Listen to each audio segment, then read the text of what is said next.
He drew a circle that shut me out. Heretic, a rebel, a thing to flout. But love and I had the wit to win. We drew a circle that took him in.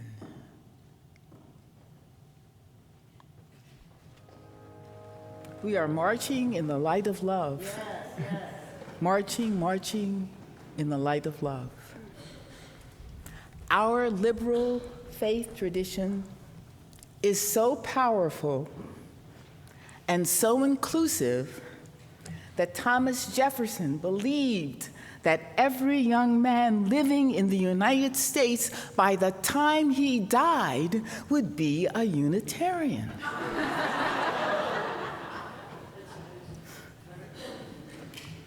Why?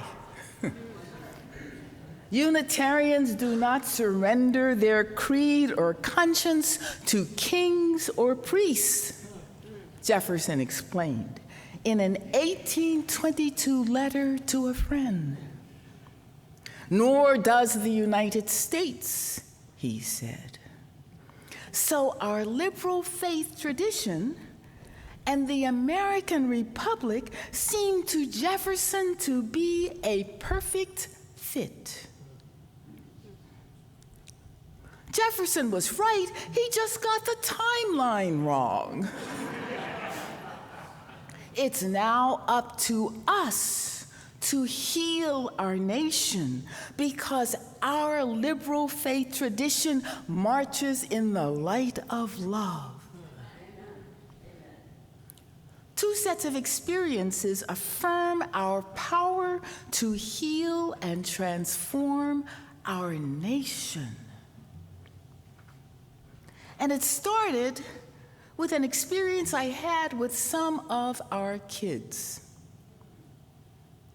Several years ago, I was the keynote speaker at a weekend Youth Con weekend retreat for our teens.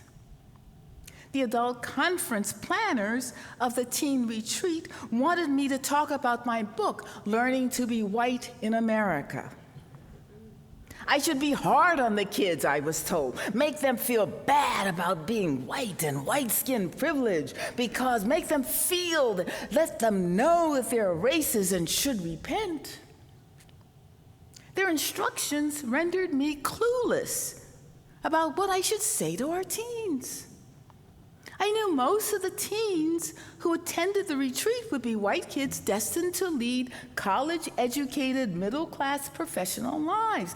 But I had never, ever met a group of middle-class American kids who collectively didn't feel afflicted in some granular way. I had no desire to afflict the afflicted.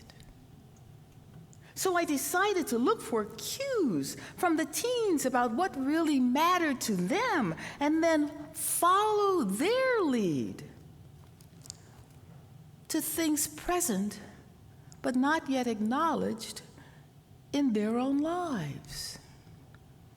They were millennials who had been weaned on social rebellion by their baby boomer and Generation X parents, schooled in social justice work at the church, and were residents in a cyber world that reliced me and the portable Olivetti typewriter I took to college as ancient objects that had lost their value.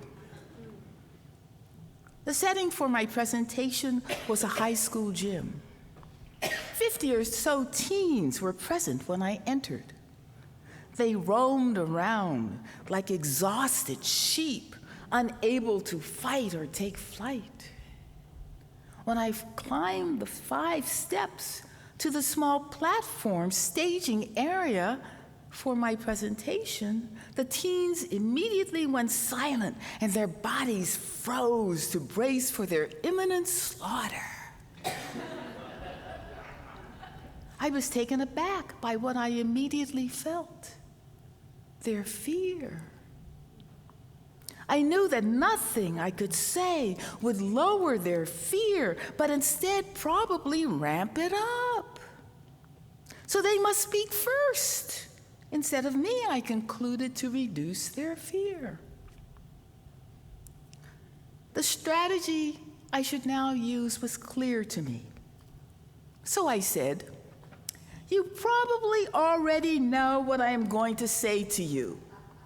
The teens sheepishly made bleeping-like sounds of laughter. I immediately requested a volunteer, namely someone who would join me on stage, pretend to be me, and deliver the speech on race and white racism the teens expected me to present that day. One of the boys, who looked like the blonde-haired Leonardo DiCaprio in Titanic, immediately raised his hand. He took center stage as the invited guest speaker and delivered my expected speech. He explained why prejudice is bad and white racism is wrong. There's really only one race, the human race, he concluded. So everybody should cross the racial divides and become one loving human community and family. The teens laughed. Their fear was gone and their stress levels reduced. Laughter, after all, is a breath exercise that lowers stress when an unruly truth is disclosed. But what was the unruly truth the boy disclosed that made his friends laugh? I hadn't a clue. The teens gave him a standing ovation. Their presenter bowed several times, raised both hands, and made the victory salute, and then started to leave the stage. I reached out and asked him to remain on stage and field questions from his audience.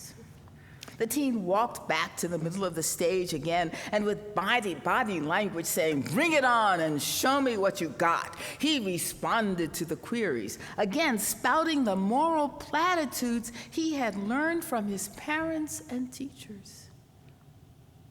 One of the teenage girls finally summarized the rising collective discomfort in the gathering, saying, "Tell us something real. Tell us something that will make a difference in our life right now." The speaker went silent. The time for gaming the system had just ended.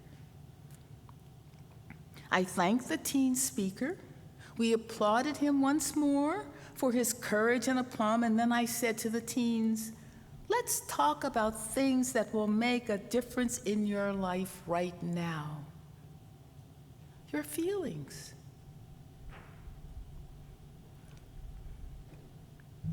I knew the next step must be revelatory, authentic, real.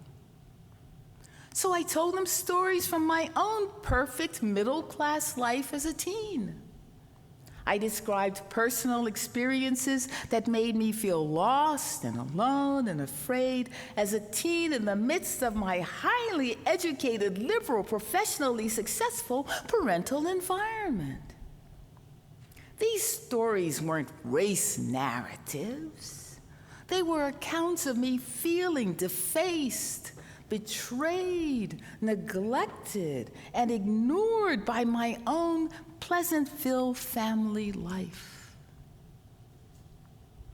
Then I left the stage and sat down on the floor in the midst of the teens. They immediately formed a large circle in which I was now simply one of the points on its circumference. And then we waited without expectation. We waited as silent as a dawning sunrise. The silence let us hear the orchestration of our own lives. The music composed of the small pulses, the rhythmic movements in our bodies, the tinsel sound of our nervous system, the breath inhalations and exhalations, and other abounding sounds codifying a lived moment of our own lives. Always present, but rarely heard as the sound of silence.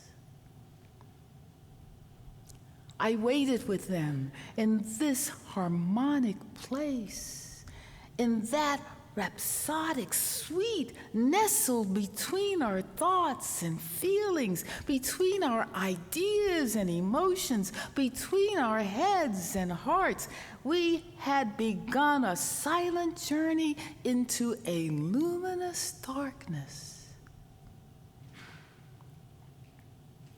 When we returned, one by one, the teens stood and spoke like pilgrims, recounting what they found, what they felt, what they saw during the quiet journey.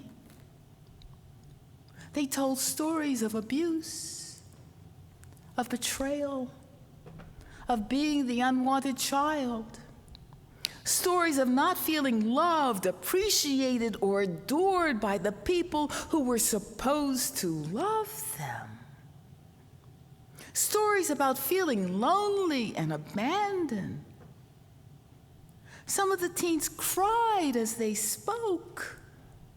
The teens held and comforted each other, and at the end of each story, we said together, "We hear you and we hold you in our heart." The care and compassion the speakers felt from us lifted them up like a beloved child, raised sky high as part of a village dance, a community praise song, a community celebration of a renewed life. The teenager who delivered my lecture at the retreat had revealed a basic truth of their lives. The connection between race issues and their inner lives of loneliness, isolation, dismay, fear, anger, anxiety, and panic was fabricated. The teens simply spun out the yarn as a joke by exposing its binding principles, cant, jargon, sanctimonious talk full of the sounds and furies, signifying nothing relevant to the teens' inner lives. But his antics weren't enough for new insight. Mockery is rarely revelatory. Mockery is rarely revelatory. Two more things were necessary. The teenage girl had to cry out for something more powerful and deeper that could change their tanked emotional lives. Detonate them open instead of bombast them close again. Without her prayerful lamentation, the boy's joke would have been the end of the story instead of the opening act for heartfelt revelations. And I had to clear a space for those revelations. I didn't cordon off the access point, but cut the barrier tape, because loneliness is the collateral damage of devastated lives.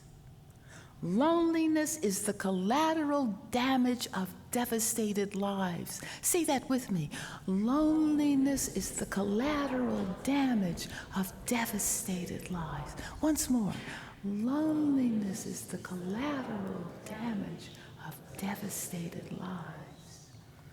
I sat with the teens in the void where forbidden feelings get renditioned and trolled.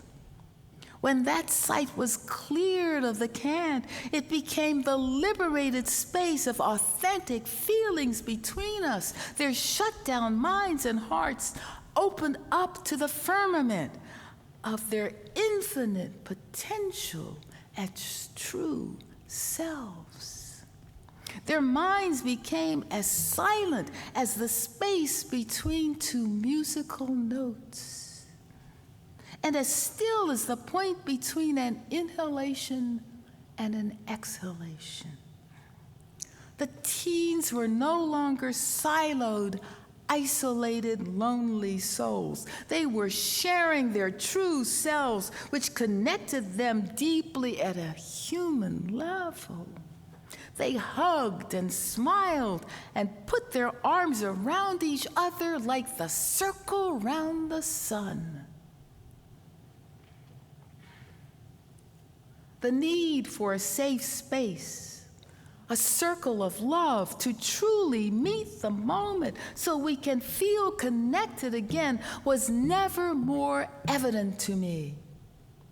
The teens found this sacred circle of love between them and among all of them together, which is the sanctuary where broken souls feel whole again. The second set of experiences now began for me because my life as a Unitarian Universalist minister and theologian turned to small group field work, to small circles of love, because of my experience with our teens. This second set of experiences gave me a roadmap to find the place where the teens and I had gone. I spent more than a decade creating small group workshops for our UU congregations in search of this place. Over time, I began all of my small group workshops by simply recounting a personal story. And then I asked the participants to recall their own personal experiences that came to mind as I recounted my story. Here's the story I recounted. Several decades ago, I attended a concert by the master violinist Isaac Stern, accompanied only by a pianist. I sat just a few rows back from the stage and eagerly awaited his entrance. When he entered, dressed in a formal black tuxedo with split tails, my immediate reaction disquieted me. This portly man looks like a penguin, I thought to myself as I watched him waddle across the stage. Try as I did, I could not exile this thought from my mind. But then he began to play. First, Isaac Stern disappeared. As he continued to play, his violin disappeared. And as he continued to play, I disappeared.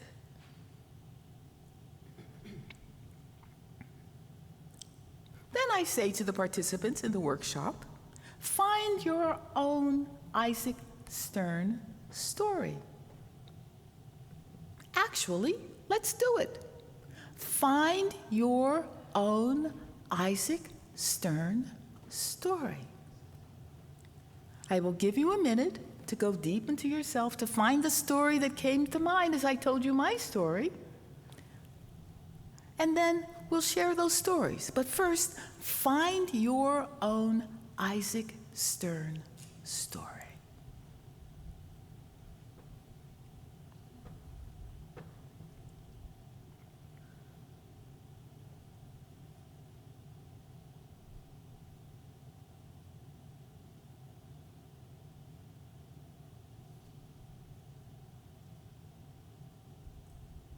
find your story in which you felt transported.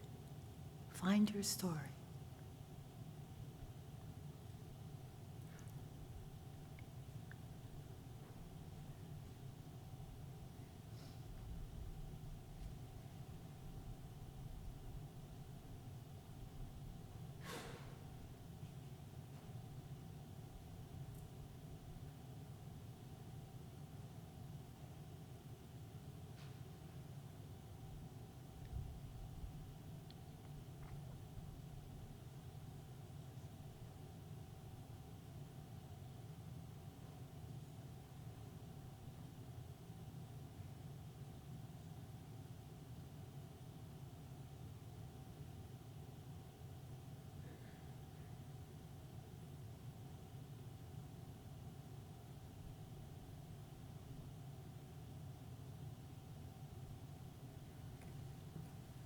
Okay. Now, please pair up in groups of 3 or 2. And you're going to tell each other your stories. But first, get into a group of 2 or 3. Let no one be outside a circle. Select your circles. No more than 3 persons in a circle. Don't tell your stories yet. Just 2 or 3 persons. Everyone must be in a circle.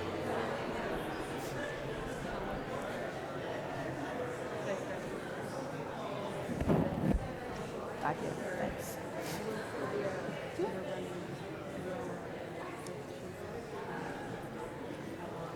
Okay. Okay. So, could you go and sit with him? Good. Okay. Okay. Yes, please begin. All right. First person, please begin. Tell your story. You'll have 1 minute or less. Let's go.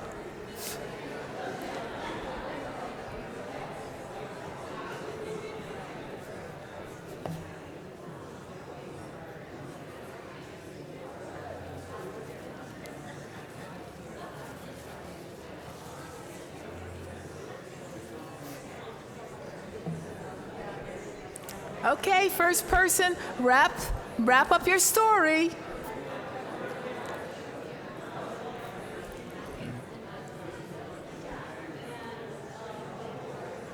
Okay, second person, please begin your story.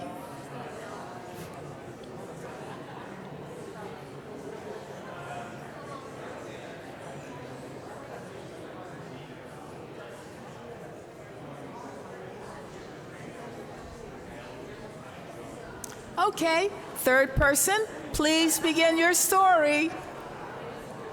Make certain everyone has a chance to speak. Third person, please begin your story.